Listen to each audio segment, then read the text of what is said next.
प्रेम से बोलिए जिमुत वाहन भगवान की जय।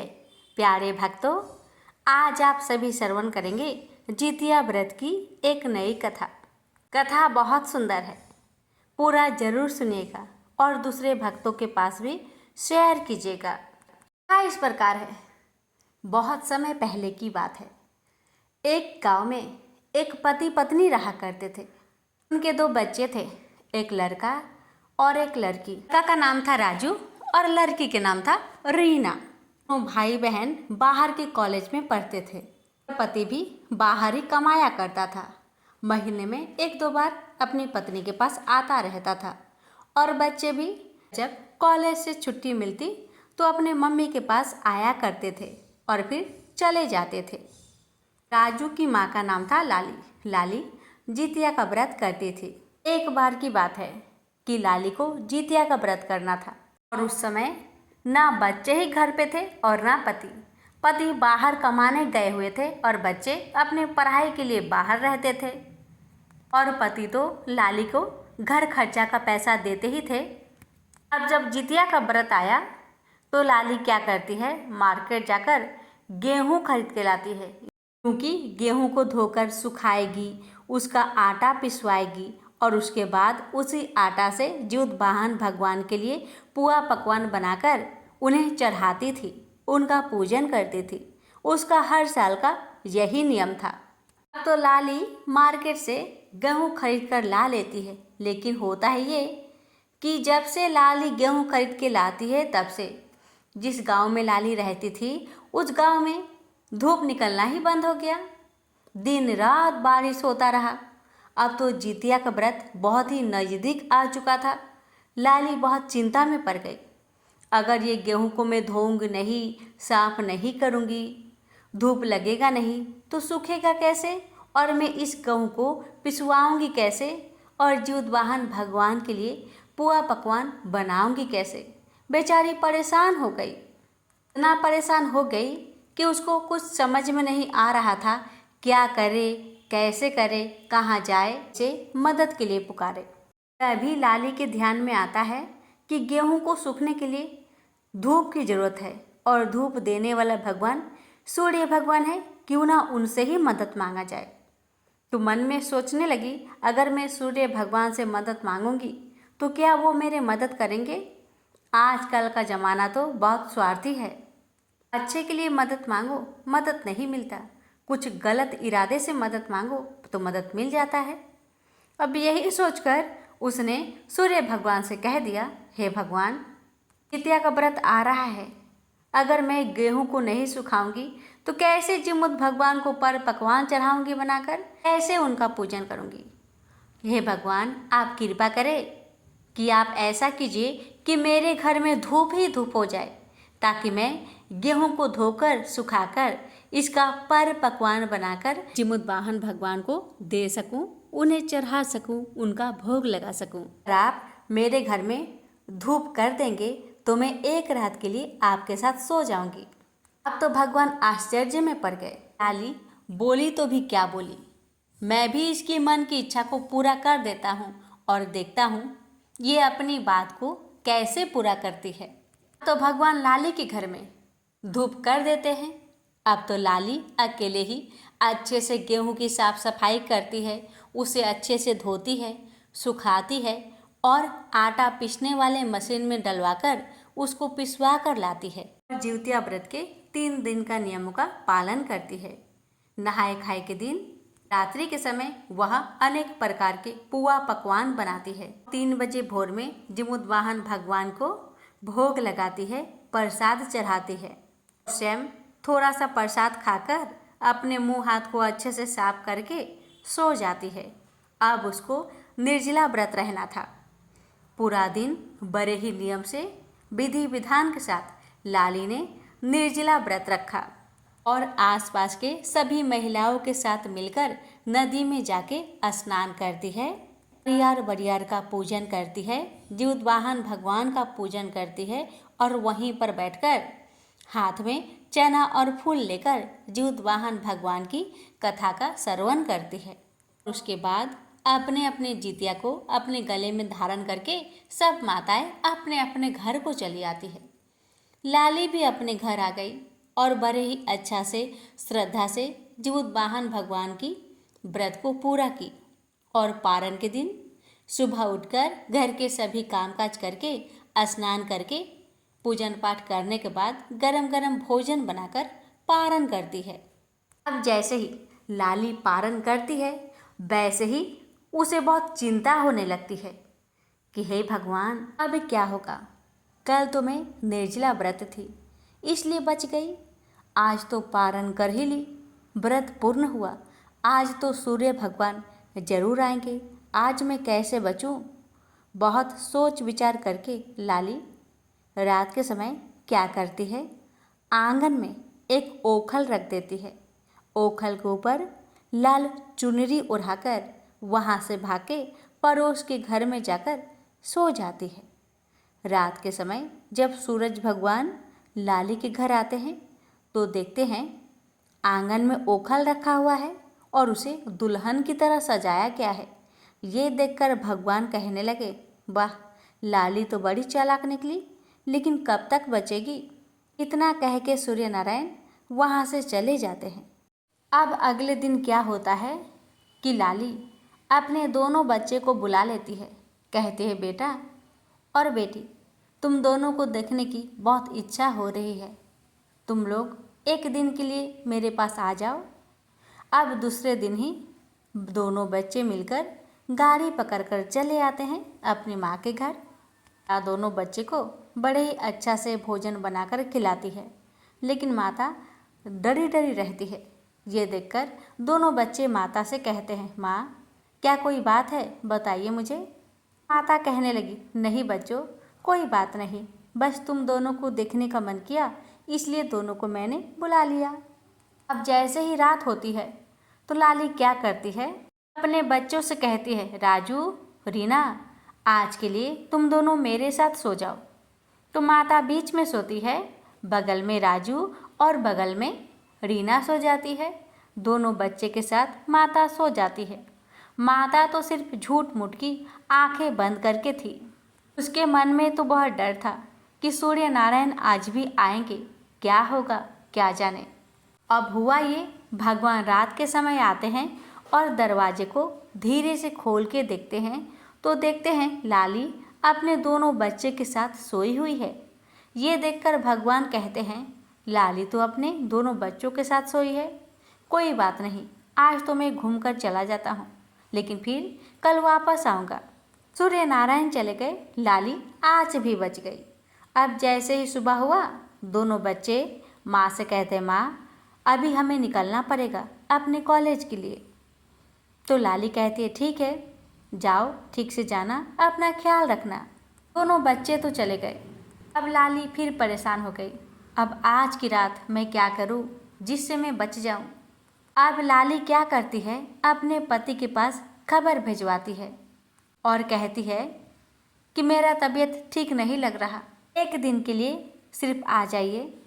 तो पति एक दिन के लिए अपना काम छोड़ के चला आता है पत्नी के पास और पत्नी अपने पति की बड़े अच्छे से खातिर भाव करती है, अच्छे अच्छे भोजन बनाकर खिलाती है। लेकिन मन में उसके धुकधुकी लगा हुआ था, मन में उसको डर लग रहा था कि अपने पति को सच्चाई बताऊं तो कैसे बताऊं कि सूर्य नारायण को मैंने क्या कहा था।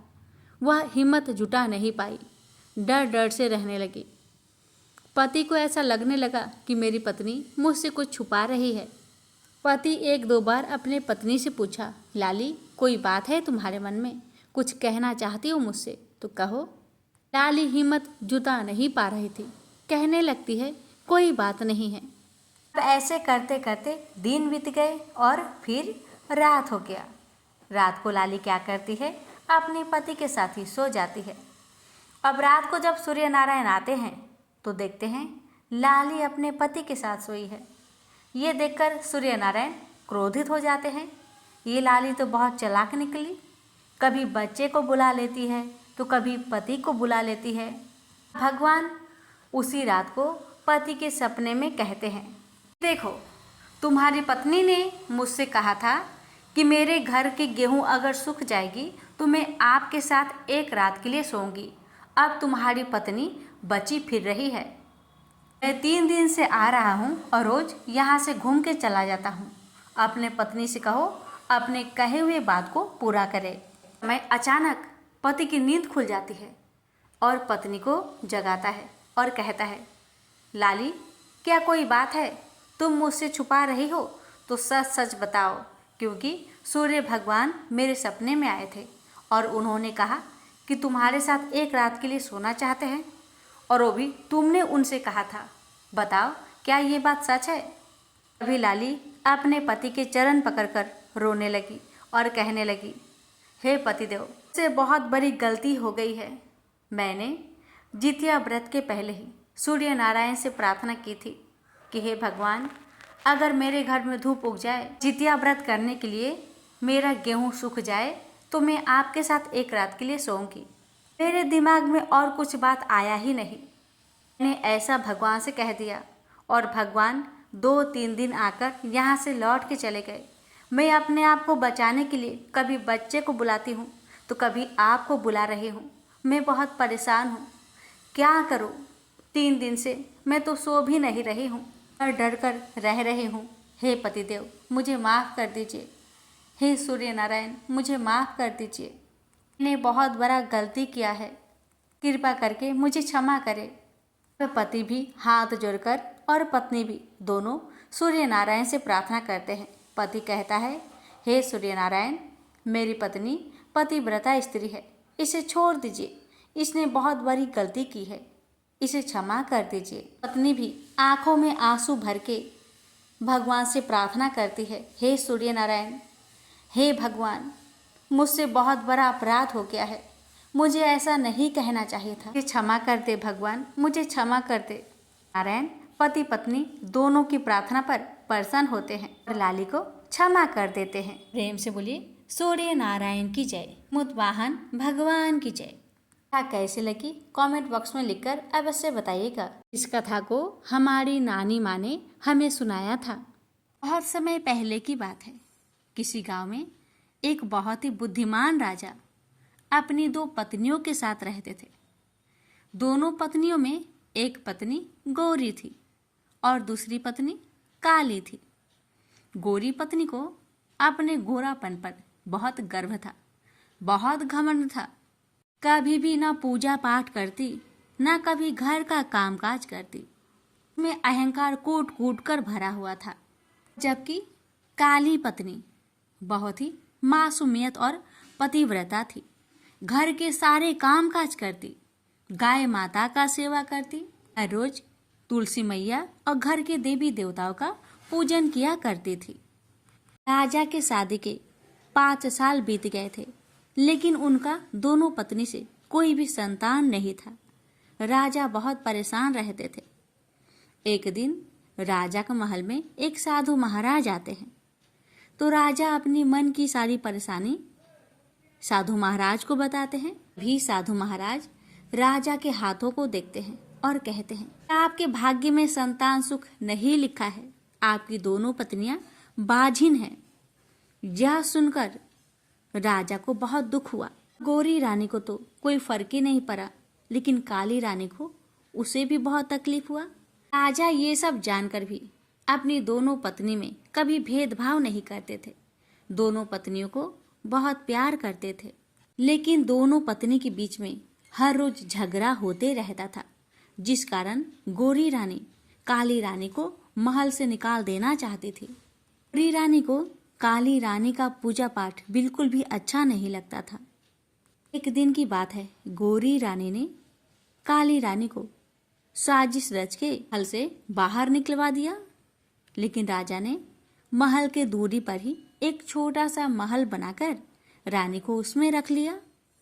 अब काली रानी उसी छोटे से महल में रहकर हर रोज पूजा पाठ करती और भगवान से पुत्र प्राप्ति की कामना करती कि हे भगवान, मेरी बाझपन को दूर करे, मुझे पुत्र संतान दीजिए, कृपा करे, मैं क्या करूं ताकि मुझे पुत्र रत्न की प्राप्ति हो। हमेशा भगवान से प्रार्थना करती। दिन फिर वही साधु महाराज महल के पास से ही गुजर रहे थे। तभी काली रानी को साधु महाराज दिखे तो काली रानी दौड़कर साधु महाराज के चरणों में गिर पड़ी और कहने लगी, हे महाराज, आजीन हूँ, मुझे आशीर्वाद दीजिए ताकि पुत्र की प्राप्ति हो। साधु महाराज कहने लगे, तेरे भाग्य में पुत्र सुख नहीं लिखा है बेटी, तुम्हें पुत्र प्राप्ति कैसे होगी बताओ। फिर भी रानी कहने लगी, हे महाराज, आप सब कुछ जानते हैं, कृपा करके कोई उपाय तो बताइए जिससे मेरे सुनिकुत भर जाए। साधु महाराज ने कहा, देखो बेटी, एक उपाय तो है पर बहुत कठिन है। कहते हैं कि आश्विन मास की कृष्ण पक्ष की अष्टमी तिथि को जितिया व्रत रखा जाता है।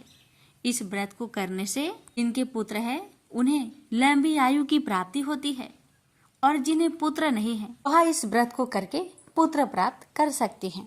श्रद्धा भक्ति के साथ जीवित पुत्रिका का व्रत करो, क्या पता भगवान तुम्हारी सुनिकुत को भर दे। इतना कहकर साधु महाराज वहां से चले जाते हैं। अब राजा को कुछ दिनों के बाद पड़ोसी राज्य में जाना था तो राजा अपनी गोरी पत्नी से पूछते हैं, रानी, आपको कुछ चाहिए तो बताइए। तो रानी कहने लगी, मुझे श्रृंगार का सामान चाहिए, मेरा श्रृंगार का सामान, मेकअप, ये सब ला दीजिए। राजा ने कहा, ठीक है, और फिर काली रानी के पास जाते हैं और कहते हैं, रानी, मैं बाहर जा रहा हूँ, तुम्हें कुछ चाहिए? तो रानी कहने लगी, हाँ स्वामी, मेरे लिए एक बाल गोपाल की मूर्ति ला दीजिए। राजा ने कहा, ठीक है। दोनों रानी की बात सुनकर राजा अपनी यात्रा पर निकल पड़े और वापस लौटते समय राजा अपनी पत्नियों की मांगी हुई वस्तु उन्हें भेंट कर दी। उसी समय काली रानी राजा से कहने लगती है, हे महाराज, मुझे जितिया का व्रत करना है। जितिया का व्रत करने से साधु महाराज कह रहे थे, जिनके पुत्र होता है लंबी आयु की प्राप्ति होती है और जिनकी पुत्र नहीं है उन्हें भगवान की कृपा से, जीवोद्वाहन की कृपा से पुत्र की प्राप्ति हो जाती है। इसलिए मुझे बड़ी इच्छा है कि मैं भी जितिया का व्रत करूं। राजा ने कहा, रानी, आपकी जैसी इच्छा, पूजन में जो जो सामग्री चाहिए आप मुझे बता दीजिएगा, सारा सामग्री में लेकर चला आऊंगा। तो रानी ने कहा, अभी कुछ दिन समय है, जब जितिया पर्व नजदीक आ जाएगा तो फिर आपको मैं पूरी सामान की लिस्ट बता दूंगी, आप सारी सामग्री लेकर आ जाइएगा। तो राजा ने कहा, ठीक है। अब राजा अपनी गोरी पत्नी के पास जाते हैं और सारा कहानी कहते हैं। रानी कह रही थी, जीवित पुत्री का व्रत करेगी, इस व्रत से उसे पुत्र की प्राप्ति होगी, तुम भी करना, क्या पता तुम्हारी भी सुनिकुत भर जाए। तो गोरी रानी कहती है, क्या आपने सुना नहीं, तो महाराज ने क्या कहा था कि हम दोनों बाजिन हैं, हमारी गोद कभी भर नहीं सकती। इतना कहकर गोरी रानी वहां से चली जाती है और उधर काली रानी बाल गोपाल की मूर्ति को देखकर उसकी आंखें खुशी से चमक उठती है। तो काली रानी हर दिन बाल गोपाल की सेवा करती, उनकी पूजन करती, अपने बच्चे की तरह उनकी पालन पोषण करने लगी। जैसे कोई अपना बच्चा का ख्याल रखता है, ठीक काली रानी वैसे ही बाल गोपाल का ख्याल रखने लगी। इसी तरह से समय बीतने लगा। कुछ दिन बाद ही जीवित पुत्रिका का व्रत भी आ गया। काली रानी कहती है, महाराज, जीवित पुत्रिका व्रत आ गया है, आप सारी पूजन की सामग्री लाकर मुझे दे दीजिए, मैं निर्जला व्रत रहूंगी। तो राजा ने कहा, ठीक है, जैसी तुम्हारी मर्जी, मैं सारा पूजन की सामग्री तुम्हें लाकर दे देता हूँ, तुम अपना व्रत को अच्छे से करो। अब काली रानी पहला दिन नहाए खाए का नियम करती है।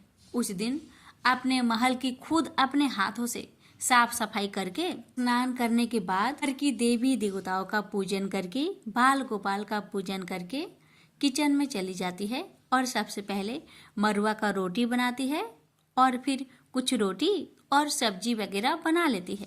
भोजन पकने के बाद राजा को खिलाती है और स्वयं खाती है। इसी तरह करके दिन भर का काम अपना कर लेती है। रात को जीवित महाराज के लिए बड़े श्रद्धा से 10 प्रकार का भोजन बनाती है। सभी भोजन में से सबसे पहले जीवित महाराज के लिए, चिल्लू सियारिन के लिए भोजन सारे भोजन में से निकाल के अलग से एक बर्तन में रख देती है। बचा खचा भोजन में से राजा को खिलाकर स्वयं खा लेती है। सारा कामकाज करके सो जाती है। जैसे ही सुबह का 3 बजता है, जीवत भगवान और चिलो सियारन को वो भोजन ले जाकर देती है और उनकी वहीं पर पूजन करती है और प्रार्थना करती है, हे भगवान, मुझे पुत्र संतान की प्राप्ति दीजिए। मैं आपकी व्रत को कर रही हूँ, मुझे शक्ति दीजिए, मुझे बुद्धि दीजिए ताकि आपके व्रत को अच्छे से कर पाऊँ और मुझसे कोई गलती हो जाए तो उसे क्षमा कर दीजिएगा। इतना प्रार्थना करके वहाँ से चली आती है और उसी समय थोड़ा सा दही और पोहा खाकर अच्छे से मुख को साफ करके उसके बाद से वो निर्जला व्रत को धारण करती है। अब उसे एक बूंद भी पानी नहीं पीना था। सारी बड़े ही श्रद्धा से अपने व्रत को पूरा करती है। वो व्रत के बारे में सभी जानकारी ले चुकी थी। उसे पता था कि आज के दिन न सब्जी काटना है न लकड़ी तोड़ना है, उसे सारी जानकारी थी।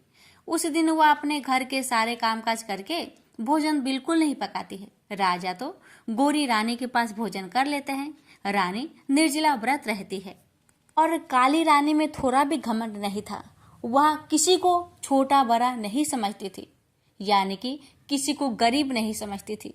सबको अपना जैसा मानती थी। गरीब हो या अमीर हो, सबसे मिलजुल कर प्यार से रहती थी। यह व्रत के दिन जब दोपहर के 2 बज गए, उस समय आसपास की कुछ महिलाएं नदी में स्नान करने जा रही थी और रानी को पता था कि आज महिलाएं नदी में स्नान करने जाएगी। रानी भी जब उन महिलाओं को देखी तो उन्हीं के साथ वो भी निकल पड़ी नदी में स्नान करने। रानी भी बड़े ही श्रद्धा भक्ति के साथ नदी में स्नान की और वहीं पर महाराज का पूजन किया।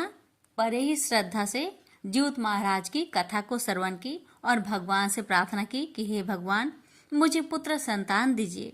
पूजा पाठ करने के बाद सब माताएं अपने अपने जितिया को गले में धारण करती है। काली रानी भी अपने जितिया को गले में धारण करती है, अपने घर में आ जाती है और जीवत महाराज से प्रार्थना करती रहती है। दिन रात जीवत महाराज की जय जयकार करती रहती है कि हे भगवान, मुझे पुत्र संतान दीजिए। काली रानी बड़े ही अच्छा से व्रत तो कर ली और पारण के दिन बेचारी की तबीयत खराब हो जाती है। उस समय रानी जीवत भगवान से प्रार्थना करती है, हे भगवान रक्षा करे, मुझे शक्ति दीजिए।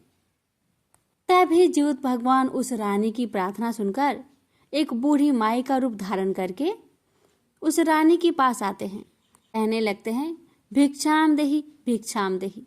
भी काली रानी जैसे तैसे शक्ति बांध कर उठकर बूढ़ी माई के पास आती है। ए बुढ़िया माई, मैं ज्योतिया का व्रत की थी, आज पारण का दिन है। मेरे शरीर में इतना शक्ति नहीं कि मैं भोजन बनाकर गरम गरम भोजन करके पारण कर सकूं, इसलिए हे माँ, मुझे क्षमा करे। क्या कहती है? बेटी कोई बात नहीं, मैं हूं ना, तुमने मुझे माँ कहा ना, मैं तुम्हारे लिए भोजन बना देती हूँ गर्मा गर्म, तुम खाओ, पारण करो, तुम्हारा तबीयत ठीक हो जाएगा। ज्योतिया माई गर्मा गर्म भात और मार उस रानी को देती है। रानी गरम गरम मार पी के भात को खाकर पारण करती है। फिर ज्योतिया माई भी उस गरम गरम भोजन को ग्रहण करती है। माई की सेवा से रानी जल्दी ही स्वस्थ हो गई, वहां से चली गई। अब जब रात हुआ तो रानी के सपने में जीवत महाराज आए और कहने लगे, बेटी जब अगले साल का जीवित पुत्रिका का दिन आएगा, उस दिन तुम क्या करना, नहाए खाए के दिन नहाए खाए के नियम करना और व्रत के दिन नियम पूर्वक व्रत करना। और जब तुम नदी में स्नान करने जाओगी तभी 1.25 किलो आटे का एक छोटा सा बालक बनाना और उसे लेकर नदी के पास जाना। तुम नदी में स्नान करके और जीवत महाराज का पूजन करना और ज्योतिया को उस आटे के बालक को पहनाकर खुद अपने गले में धारण करना। ना कहकर भगवान अंदर ध्यान हो गए। तो काली रानी ने सोचा, कोई बात नहीं, भगवान ने जैसा कहा मैं वैसा ही करूंगी। ठीक जब अगले साल जितिया का व्रत आया तो रानी ने बड़े ही श्रद्धा के साथ नहाए खाए के दिन नहाए खाए का नियम की और व्रत वाले दिन जैसे भगवान ने कहा था वैसे ही उसने किया। महल से निकलते वक्त उसने 1.25 किलो आटा लेकर उसका एक पुतला बनाया, लेकर चल पड़ी नदी किनारे। बड़े ही श्रद्धा से स्नान की, जीवत महाराज का पूजन किया और जितिया के धागे को उस आटे के बालक को पहनाकर अपने गले में धारण की। बड़े ही भक्ति से जीवत वाहन से प्रार्थना करने लगी, भगवान, आपने जैसे बताया था मैंने वैसा ही किया। आप इस बालक में प्राण डाल दीजिए ताकि मैं बाझिन ना कहूँ। भी लोग मुझे बाझिन बाझिन कहकर ताने मारते हैं। हे भगवान, मुझे माँ बनने का सौभाग्य प्रदान कीजिए। इतना प्रार्थना करके सभी माताएं वहां से चली गई और रानी भी अपने उस आटे के बालक को लेकर अपने महल में चली आई। जैसे ही रात्रि हुआ, काली रानी ने उस आटे के पुतले को अपने पलंग पर ही लेटा दिया और उसी के बगल में स्वयं लेट गई। जीवत भगवान की कृपा से आटे के बच्चे में प्राण आ गई। वह बच्चा जीवित बच्चे में बदल गया और जोर जोर से रोने लगा। उसी समय काली रानी की आंखें खुली। उसने देखा कि उसके बगल में सचमुच का एक बच्चा पड़ा है। वह बेचारी रानी खुशी से अभिभूत होकर बच्चे को गले से लगा लेती है। बच्चे को जैसे ही गले से लगाती है, सीने से लगाती है, वैसे ही सीने से दूध की धार बहने लगती है। रानी तो समझ गई ये सब जीवत भगवान की कृपा है। उन्हीं के व्रत के फल से मुझे पुत्र की प्राप्ति हुई है। भगवान को कोटि कोटि धन्यवाद करती है और मन में ठान लेती है, हे भगवान, आपकी कृपा से मुझे पुत्र की प्राप्ति हुई। अब मैं हर साल इस बच्चे की सलामती के लिए आपकी व्रत को बड़े ही श्रद्धा भक्ति के साथ करूंगी। कहकर रानी दौड़ी दौड़ी राजा के महल में पहुंची और कहने लगी, महाराज देखिए देखिए, जीवत भगवान की कृपा से मुझे पुत्र की प्राप्ति हुई है। देखिए महाराज देखिए। राजा को अपने पुत्र को देखकर बहुत खुशी हुई, लेकिन गोरी रानी कान भरने लगी कि यह आपका पुत्र कैसे है? क्या इसके पास कोई सबूत है? बताइए महाराज, बताइए, क्या इसके पास कोई सबूत है?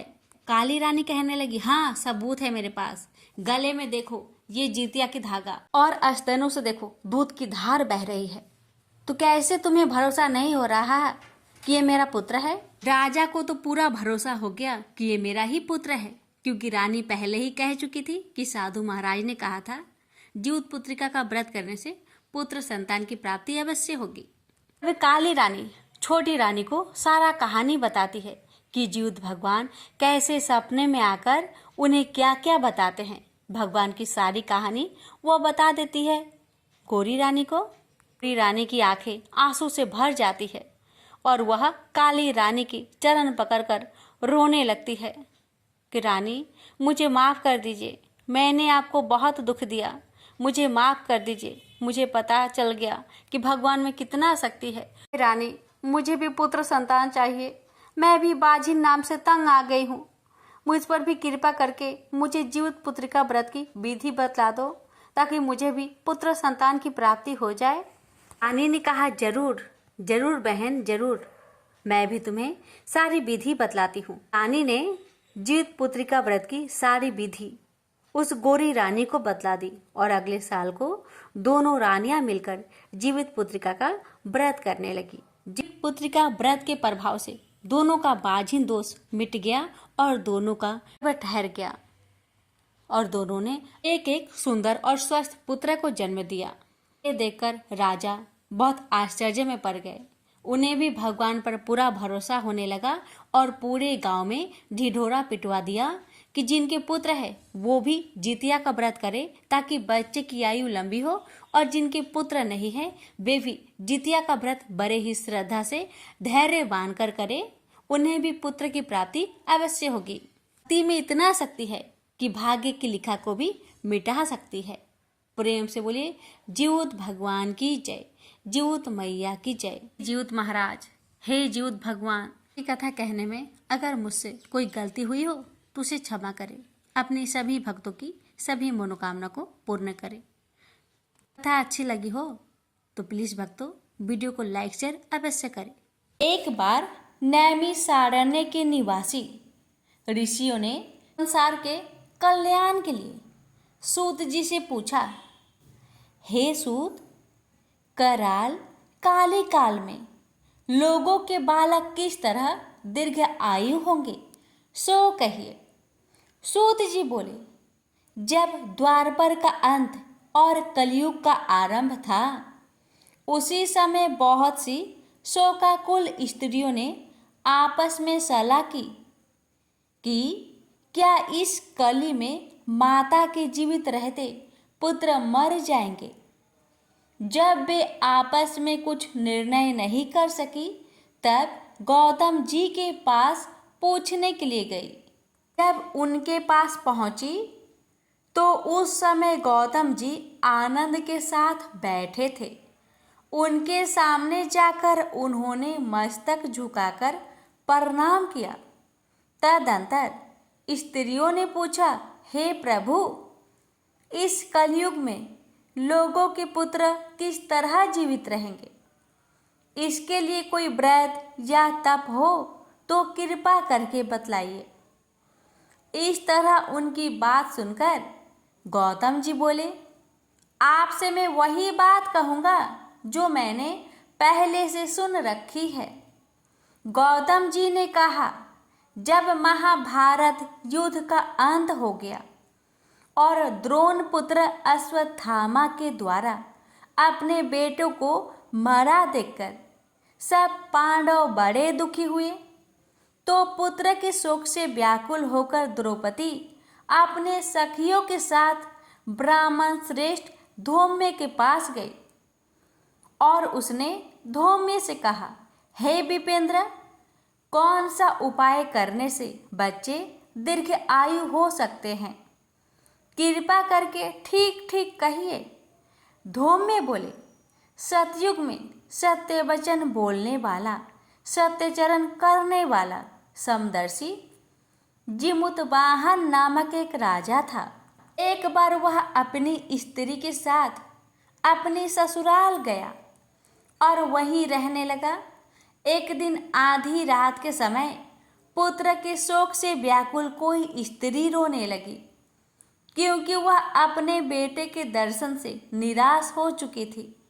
उसका पुत्र मर चुका था। वह रोती हुई कहती थी, हाय, मुझ बूढ़ी माता के सामने मेरा बेटा मरा जा रहा है। उसका रुदन सुनकर राजा जिमुतवाहन का तो मानो हृदय विदीर्ण हो गया। वह तत्काल उस स्त्री के पास गए और उससे पूछा, तुम्हारा बेटा कैसे मरा है? बूढ़ी ने कहा, गरुड़ प्रतिदिन आकर गांव के लड़कों को खा जाता है। इस पर दयालु राजा ने कहा, माता, अब तुम रो मत, आनंद से बैठो, मैं तुम्हारे बच्चे को बचाने का यत्न करता हूँ। ऐसा कहकर राजा उस स्थान पर गया जहाँ गरुड़ आकर प्रतिदिन मांस खाया करता था। उसी समय गरुड़ भी उस पर टूट पड़ा और राजा के शरीर का मांस खाने लगा। जब अतिशय तेजस्वी गरुड़ ने राजा का बायां अंग खा लिया तो झटपट राजा ने अपना दाहिना अंग फेरकर गरुड़ के सामने कर दिया। यह देखकर गरुड़ जी ने कहा, देव योनियों में तुम कौन हो? तुम मनुष्य तो नहीं जान पाते। अच्छा, अपना नाम, जन्म और कुल बताओ। पीड़ा से व्याकुल मन वाले राजा ने कहा, हे पक्षीराज, इस तरह के प्रश्न करना व्यर्थ है। तुम अपनी इच्छा भर मेरा मांस खाओ। यह सुनकर गरुड़ रुक गए और बड़े आदर से राजा के जन्म और कुल की बात पूछने लगे। राजा ने कहा, मेरी माता का नाम सभ्या और मेरे पिता का नाम शालिवाहन है। सूर्य वंश में मेरा जन्म हुआ है और जिमुतवाहन मेरा नाम है। राजा की दयालुता देखकर गरुड़ ने कहा, हे महाभाग, तुम्हारे मन में जो अभिलाषा हो वह वर मांगो। राजा ने कहा, हे पक्षीराज, यदि आप मुझे वर दे रहे हैं तो वर दीजिए कि आपने अब तक जिन प्राणियों को खाया है वे जीवित हो जाए। हे स्वामीन, अब से आप यहाँ बालकों को न खाए और कोई ऐसा उपाय करे जो जहाँ उत्पन्न हो वे लोग बहुत दिनों तक जीवित रहे। धौम्य ने कहा कि पक्षीराज गरुड़ राजा को वरदान देकर स्वयं अमृत लेने के लिए नागलोक चले गए। वहां से अमृत लाकर उन्होंने उन मरे मनुष्य के हड्डियों पर बरसाया। ऐसा करने से सब लोग जीवित हो गए, जिनको कि पहले गरुड़ ने खाया था। राजा के त्याग और गरुड़ की कृपा से वहां बालों का बहुत कष्ट दूर हो गया। उस समय राजा के शरीर की शोभा दूनी हो गई थी। राजा की दयालुता देखकर गरुड़ ने फिर कहा, मैं संसार के कल्याणार्थ एक और वरदान दूंगा। आज आश्विन कृष्ण सप्तमी से रहित शुभ अष्टमी तिथि है। आज ही तुमने यहाँ की प्रजा को जीवन दान दिया है। हे वत्स, अब से यह दिन ब्रह्म भाव हो गया है, जो मूर्ति भेद से विविध नामों से विख्यात है। वहीं त्रिलोक्य से पूजित दुर्गा अमृत प्राप्त करने के अर्थ में जीवित पुत्रिका कहलाई है। सो इस तिथि को जो स्त्रियां उस जीवित पुत्रिका की और कुश की आकृति बनाकर तुम्हारी पूजा करेगी, तो दिनों दिन उनका सौभाग्य बढ़ेगा और वंश की भी बढ़ती होती रहेगी। हे महाभाग, इस विषय में विचार करने की भी आवश्यकता नहीं है। हे राजन, सप्तमी से रहित और उदया तिथि की अष्टमी को व्रत करे, यानी सप्तमी विध अष्टमी जिस दिन हो उस दिन व्रत ना कर शुद्ध अष्टमी को व्रत करे और नवमी में पारण करे। यदि इस पर ध्यान न दिया गया तो फल नष्ट ही हो जाएगा और सौभाग्य तो अवश्य नष्ट हो ही जाएगा। जिमुतवाहन को इस तरह का वरदान देकर और बैकुंठ धाम को चले गए और राजा भी अपनी पत्नी के साथ अपने नगर को वापस चले गए। धौम्य द्रौपदी से कहते हैं, हे देवी, मैंने यह अतिशय दुर्लभ व्रत तुमको बताया है। इस व्रत को करने से बच्चे दीर्घ आयु होते हैं। हे देवी, तुम भी पूर्वोक्त विधि से यह व्रत और दुर्गा जी का पूजन करो, तो तुम्हें अभिलाषित फल की प्राप्ति होगी। निराज धौम्य की बात सुनकर द्रौपदी के हृदय में एक प्रकार का कौतूहल उत्पन्न हुआ और पूर्ववासिनी स्त्रियों को बुलाकर उनके साथ यह उत्तम व्रत किया। गौतम ने कहा, यह व्रत और इसके प्रभाव को किसी एक चिल्ली ने सुन लिया और अपनी सखी सियाड़िन को बतलाया। इसके बाद पीपल वृक्ष की शाखा पर बैठकर वह चिल्ली ने और उस वृक्ष के खोते में बैठकर सियाड़िन ने भी व्रत किया। फिर वही चिल्ली किसी उत्तम ब्राह्मण के मुख से यह कथा सुनाई और पीपल के खोते में बैठी हुई अपनी सखी को सुनाया। सियाड़िन ने आधी कथा सुनी थी कि उसे भूख लग गई और वह उसी समय शव से भरे हुए शमशान में पहुंची। वहां उसने इच्छा भर मांस का भोजन किया और चिल्ली बिना कुछ खाए पिए रह गई और सवेरा हो गया। सवेरे वह गौशाले में गई और वहां गौ का दूध पिया। इस तरह नवमी को उसने पारण किया। कुछ दिनों के बाद दोनों मर गई और अयोध्या में किसी धनी व्यापारी के घर में जन्मी और संयोग से दोनों का जन्म एक ही घर में हुआ, जिसमें सियाड़िन ज्येष्ठ हुई और चिल्ली छोटी। वे दोनों सभी शुभ लक्षणों से युक्त थी, इसलिए बड़ी लड़की काशीराज के और छोटी उसके मंत्री के साथ ग्रह पत्नी अग्नि के सामने विधि पूर्वक ब्याही गई। पूर्व जन्म के कर्म फल से वह मृगनयनी रानी हुई। जिस किसी भी संतान को उत्पन्न करती वह मर जाती थी और पूर्व जन्म की बातों को स्मरण करने वाली मंत्री की पत्नी ने अष्ट वसुओं के सदृश तेजस्वी 8 बेटे उत्पन्न किए और सभी जीवित रह गए। अपनी बहिन के पुत्रों को जीवित देखकर ईर्ष्यावश राजपत्नी ने अपने स्वामी से कहा कि यदि तुम मुझे जीवित रखना चाहते हो तो इस मंत्री के भी पुत्र को उसी जगह भेज दो जहाँ मेरे बेटे गए हैं, अर्थात इन्हें मार डालो। यह सुनकर राजा ने उस मंत्री के पुत्र को मारने के लिए कई प्रकार के उद्योग किए, पर मंत्री पत्नी ने जीवित पुत्रिका के पुण्य बल से बचा लिया। एक दिन राजा ने अपने आदमियों से उन पुत्रों का सिर कटवाकर पिटारी में रखवाया और वह पिटारी उनकी माता यानी कि मंत्री की पत्नी के पास भेज दिया, किंतु वे 8 सिर बेशकीमती ज्वारत हो गए और भले चंगे वे 8 लड़के अपनी माता के पास वापस चले गए। उनको जीवित देखकर राजपत्नी को बड़ा विस्मय हुआ।